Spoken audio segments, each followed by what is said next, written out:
Here we have version 3 of the Subanose. We've made this area larger on the outside, and we've made the bosses for the mounts thicker and more solid.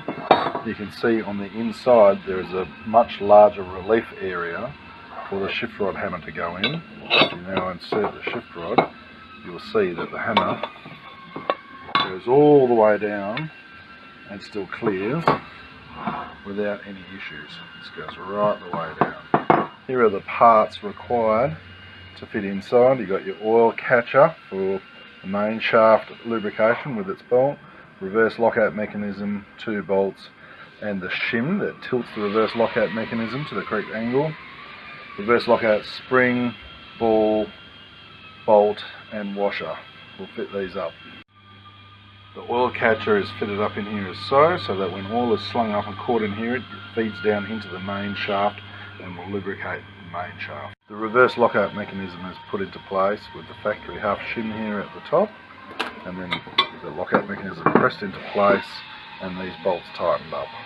With the reverse lockout mechanism in place, you can see that the hole lines up perfectly with the reverse lockout hole, and we can drop the ball into it, which sits there perfectly.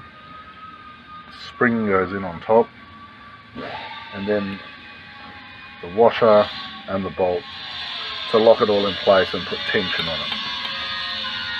With the reverse mechanism now in place, we have the shift rod in there. We know that everything fits and slides correctly. We'll now test fit this to a transmission and check the shift. The transmission held in 4th gear. By this stick thing out, we can now insert the shift rod into there and put the Subanose over the top. Check for fit. Now that we've done up all the bolts on the Subanose, we can check if the transmission shifts correctly. We do that with all of these Subanoses to make sure we send out Subanoses that shift correctly. So it's assembled in 4th gear. Select 3rd easily enough. Find neutral. Neutral to the left, neutral to the right. Push down for 1st gear. Pull up for 2nd gear. 3rd gear. 4th gear.